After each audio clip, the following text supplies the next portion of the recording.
Hello students, नमस्कार। आप लोगों का हमारे चैनल विप्सा कोचिंग ऑफिशियल में बहुत बहुत स्वागत है।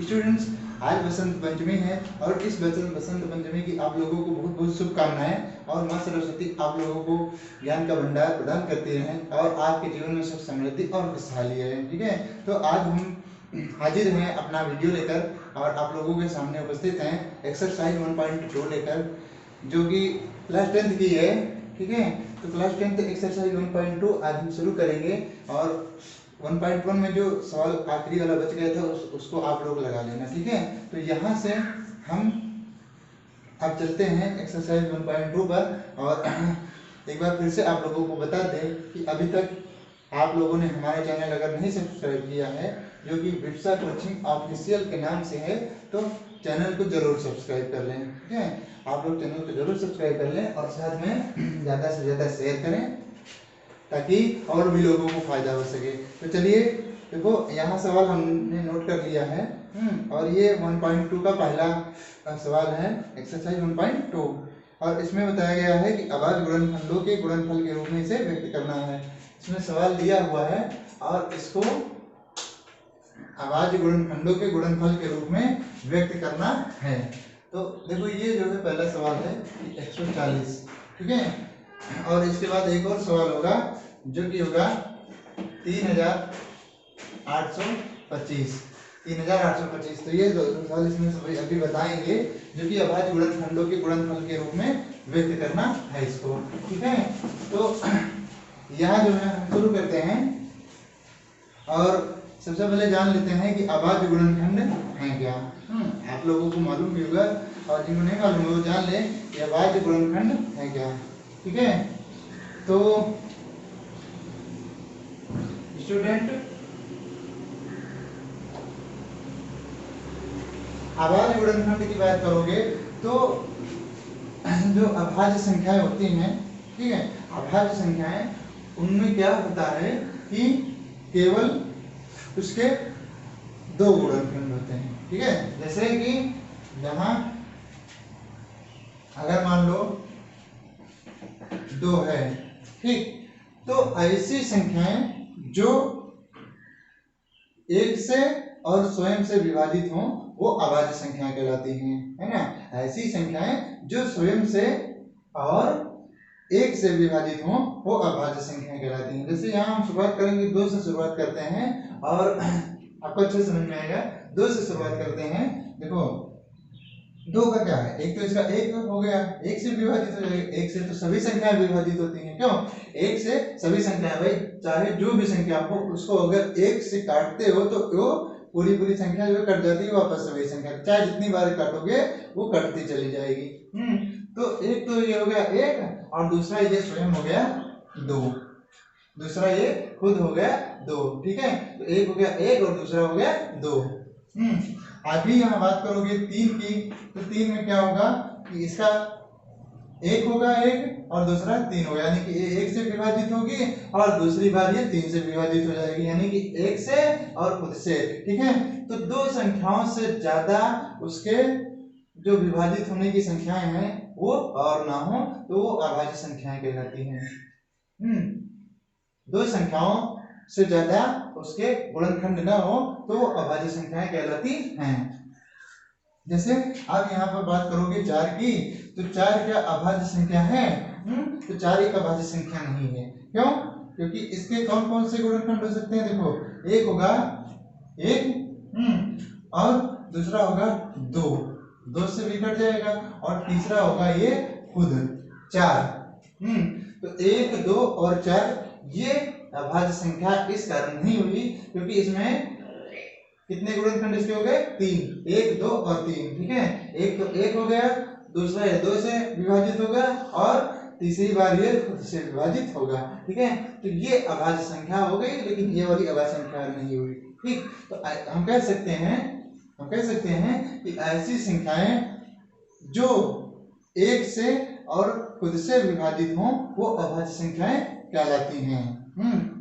यानी कि केवल 2 गुणनखंड होंगे और जिनके गुणनखंड 2 से ज्यादा हो गए, 2 से ज्यादा गुणनखंड हो गए वो भाज्य संख्याएं कहलाती हैं। तो यहाँ ये चीज हो गया। अभी एक और मान लो बताते हैं हम 6, तो 6 की बात करोगे तो ये अभाज्य संख्या होगी, 6 अभाज्य संख्या होगी। जैसे इसका एक हो गया 1 और दूसरा वाला क्या हो गया 2 और तीसरा वाला यहाँ 3 और चौथा वाला 6, ठीक है 4 नहीं ये 6 होगा, है ना। तो 1 से विभाजित होगा, 2 से विभाजित होगा, 2 से 3 6, जब 2 से विभाजित होगा यानी कि 2 3 6, 2 गुणे 3 बराबर 6, तो 3 गुणे 2 भी बराबर 6 होगा, है ना। ऐसे होता है, जैसे 2 गुणे 3 बराबर 6, तो 3 गुणे 2 मतलब एक दूसरे का उल्टा जो है वापस से उसका गुणा वही आएगा, तो 3 गुना भी 6 हो गया है। उसके बाद ये स्वयं से कटेगी, है ना, खुद से भी कटेगी, तो इस प्रकार इसके 2 से ज्यादा गुणनखंड हो गए, ठीक है। अब आप लोगों को अच्छे से समझ में आ गया होगा कि अभाज्य संख्या क्या है, ठीक है। ये समझाने के लिए आप लोगों को यहाँ पर बताया गया था। तो चलो अब यहाँ देखते हैं कि हमें 140 के अभाज्य गुणनखंड निकालने हैं। तो यहाँ अगर आप लगाओगे, अगर बात करोगे यहाँ 140 की, ठीक है 140, तो ये इसके अभाज्य गुणनखंड हमें निकालने हैं। अभाज्य गुणनखंड निकालने हैं तो हम कहाँ से शुरुआत करते हैं, छोटी अभाज्य संख्या से शुरू करते हैं। छोटी अभाज्य संख्या से शुरू करेंगे और उसके बाद उसके आगे, फिर उसके आगे, फिर उसके आगे, है ना, बढ़ते हुए चले जाएंगे। यानी कि छोटी शुरू करेंगे, फिर उसके बाद वाली जो भी अभाज्य संख्या से कटेगी वो संख्या उसको हम लिखेंगे।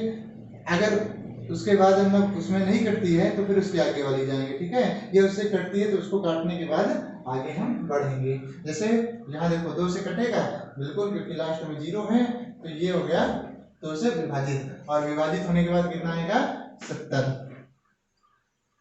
कितना आएगा 70, है ना, 70 दूना 140। अब 2 से विभाजित है बिल्कुल है, क्योंकि अभी भी 0 है, तो यहाँ पर 2 से विभाजित होगा तो कितना आएगा, कितनी बार जाएगा या कितना आएगा 35, ठीक है 35 दूना 70 आता है, ठीक 35 दूना 70 आता है।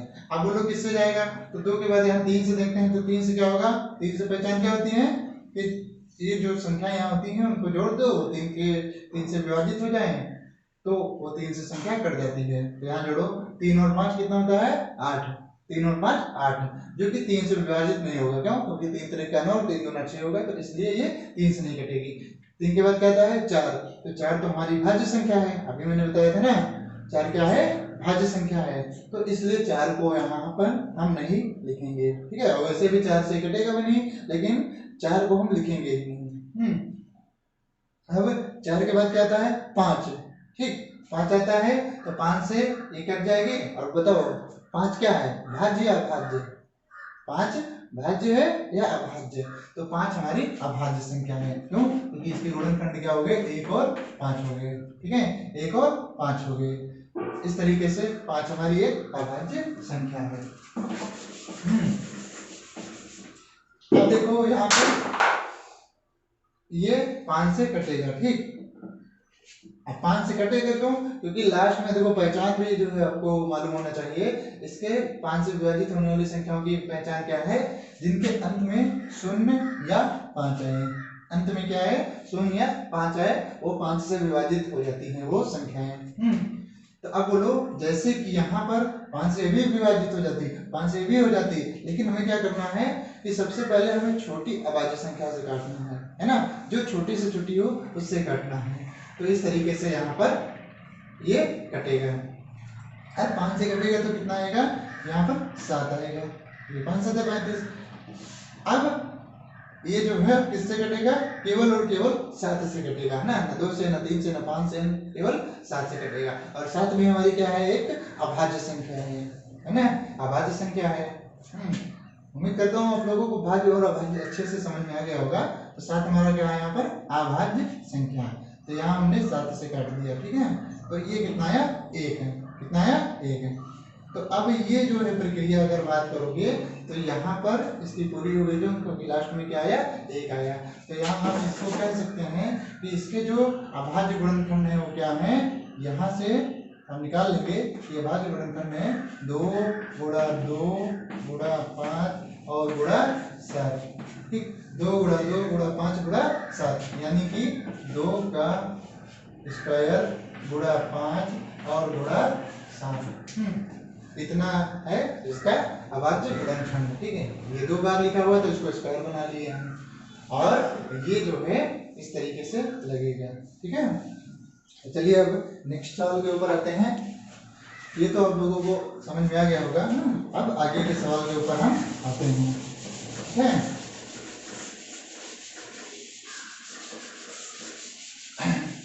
अब आगे के सवाल के ऊपर आते हैं, और अगला वाला हमारा सवाल क्या था? ये जो है 3825 है ना। दूसरा वाला सवाल हमारा था 3825। तो चलो 3825 को भी लगाते हैं। ये कैसे हल होगा? उसी प्रकार रहेगा। सबसे पहले हमें क्या करना है, इसमें छोटी अभाज्य संख्या को देखना है। ठीक है, क्या करना है? छोटी अभाज्य संख्या को देखना है। जो छोटी से छोटी अभाज्य संख्या होगी जिससे ये विभाजित हो जाए, कट जाए, वहां पर हम उस संख्या को देखेंगे। तो 2 से तो पहले बात ये कटेगा नहीं, क्योंकि लास्ट में 5 है ना। और पहचान क्या है? या तो 0 हो लास्ट में, या तो 2 हो, या तो 4 हो, या तो 6 हो, या तो 8 हो, है ना, इस तरीके से। उसके बाद 3 से, तो 3 के लिए क्या करोगे? सबको जोड़ दोगे। अगर 3 से विभाजित हो जाता है तो वहां पर वो 3 से कट जाएगी संख्या। जैसे 3 और 8, 8 3 11, 11 2 13, 13 5 18, है ना। इधर से जोड़ो, 5 2 7, 8 7 15, 3 18, यानी कि 18 जो है 3 से विभाजित हो रहा है। तो ये हम 3 से विभाजित इसको करेंगे। ठीक, तो दो बोलो, 3 कन्नम 3, 3 दूना 6, यहाँ से कितना बचा?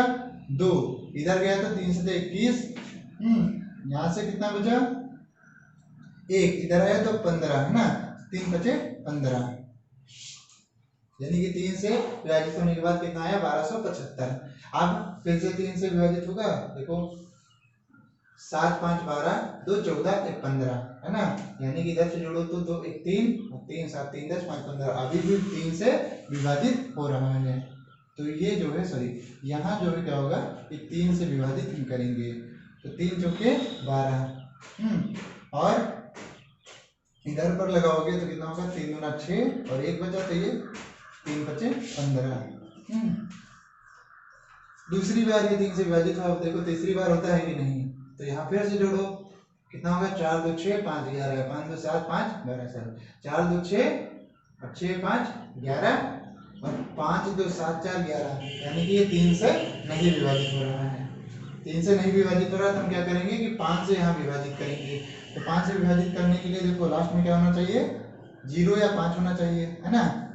5 से विभाजित होने के लिए लास्ट में क्या होना चाहिए? 0 या 5। तो यहाँ पर क्या है? 5 है, तो 5 से काट दो, कितना होगा? 55 8 40। ठीक, दोनों में काटे हैं। और उसके बाद यहाँ से 2 बचा, तो ये हो गया 55 25, 40, 2 यहाँ से लाया तो उधर गया, तो ये 25 हुआ। तो कितना हो गया? 5 25। अब फिर से 5 से कटेगा? बिल्कुल कटेगा, क्योंकि लास्ट में 5 है। 5 से काट दो, अब बोलो कितना हो गया? ये 17 बचे 85। ठीक, 17 बचे 85, 5 के नंबर 5, 3 बचा इधर से, इधर आया तो 35 हुआ, तो 5 7 35। अब ये जो है किसी से नहीं कटेगा, 17 से कट जाएगा। ठीक है, क्योंकि हमें क्या करना है? अभाज्य संख्याओं से ही काटना है। तो इसकी जो अभाज्य गुणनखंड है, इसके जो अभाज्य गुणनखंड है कितना होगा? 3 गुणा 3 गुणा 5 गुणा 5 और गुणा 17। ठीक, 3 गुणा 3 गुणा 5 गुणा 5 गुणे 17। ठीक है, यानी कि कितना आएगा इसका? 3 का स्क्वायर गुणे 5 का स्क्वायर और गुणे 17। ठीक, ये इसका उत्तर आएगा, 3 का स्क्वायर गुणे 5 का स्क्वायर गुणे 17। ठीक है, तो इस तरीके से बाकी के सवाल इसमें लगेंगे, जो कि आप लोगों को करना है। यही आपका टास्क रहेगा कि जो भी सवाल है वो आप लोगों को इसमें करना है। ठीक है, अभाज्य संख्याओं से आपको काटना है, और सबसे पहले छोटी जो होगी अभाज्य संख्या उससे काटना है, फिर उसके बाद वाली अभाज्य संख्या से काटना है, और फिर उसके बाद वाली। ये नहीं कि जो है पहले छोटी से काट दो, फिर बीच वाली संख्या छोड़ दो अभाज्य संख्या, उसके बाद आगे बढ़ जाओ, ऐसे नहीं करना है ना। और अभाज्य संख्याएं कौन कौन सी हैं वो भी मैंने बता दिया। हम लोग अभाज्य संख्याओं की पहचान क्या है। ठीक है, कौन सी होंगी अभाज्य संख्याएं? जिनके केवल एक और खुद के अलावा और कोई गुणनखंड ना हो, यानी कि जिनके केवल 2 गुणनखंड हो, वो अभाज्य संख्याएं कहलाती हैं। या ऐसे कह सकते हो कि जिनका केवल कौन किससे विभाजित हुए हो, एक से और खुद से विभाजित हैं। ठीक, तो ये अभाज्य संख्याएं हो गई। चलो यहाँ तक हो गया। अब जो है दूसरा सवाल देखते हैं, दूसरे सवाल के ऊपर आते हैं। ठीक है स्टूडेंट्स,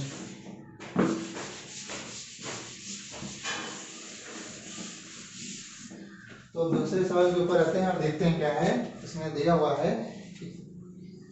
यहाँ जांच ये करना था, आप लोग किताब में देख लेना कि 26 और 91 था। ठीक, 26 और 91 था, तो इसमें पूछे थे कि अगर इन दोनों का गुणनफल, इन दोनों का गुणा या इन दोनों के गुणनफल इनके लासा और इनके मासा के गुणनफल के बराबर होना चाहिए। इन दोनों के गुणनफल इन दोनों के लासा और मासा के गुणनफल के बराबर होना चाहिए। ठीक, तो सबसे पहले यहाँ हम दोनों का गुणा करा लेते हैं। तो यहाँ पर क्या चलेंगे, मान लो कि ये दो संख्याएं हैं, हाँ, और उसके बाद जो है यहाँ पर LHS और गुणे RHS होना चाहिए। ठीक है, LHS और RHS यहाँ पर होना चाहिए, सॉरी LHS और RHS इसलिए बराबर होना चाहिए। ठीक है, हम लोगों को इससे माफी चाहता हूँ, LHS बराबर RHS होना चाहिए, यानी कि LHS बराबर RHS का मतलब यहाँ पर क्या होगा, LCM ठीक और गुणे HCF होना चाहिए। ठीक, LCM गुणे HCF होना चाहिए। तो सबसे पहले यहाँ देखो LHS हम ले सकते हैं। ठीक, LHS में क्या होगा, पहली संख्या, ठीक, पहली संख्या और गुणे दूसरी संख्या, पहली संख्या गुणे दूसरी संख्या। तो अब बताओ पहली संख्या क्या है, 26 और गुणा 91। तो इन दोनों का गुणा तुम लोग करा सकते हो ना।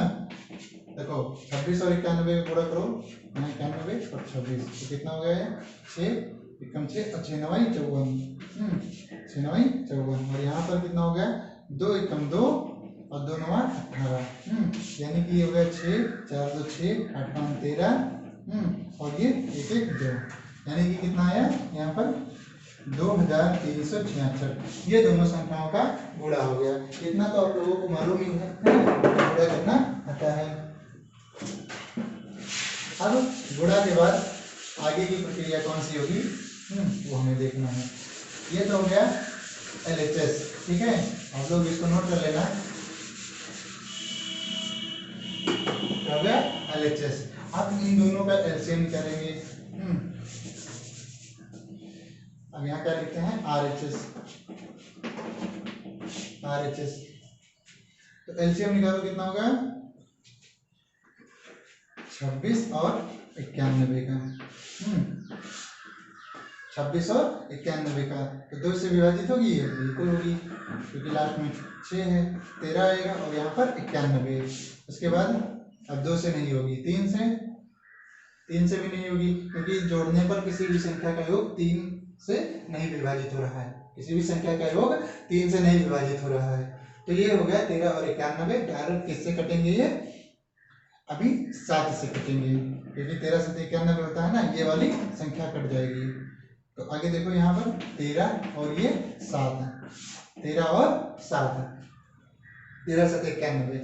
आप बोलो यहाँ पर किससे कटेगा, सॉरी ये जो है 13 होगा, है ना, क्योंकि 7 से तो हमने काटा ही है, तो 13 से 91, यानी कि 13 यहाँ पर आएगा। अब 13 से कट जाएगी ना, तो 1 और 1, यानी कि यहाँ पर इनका जो LCM आया है,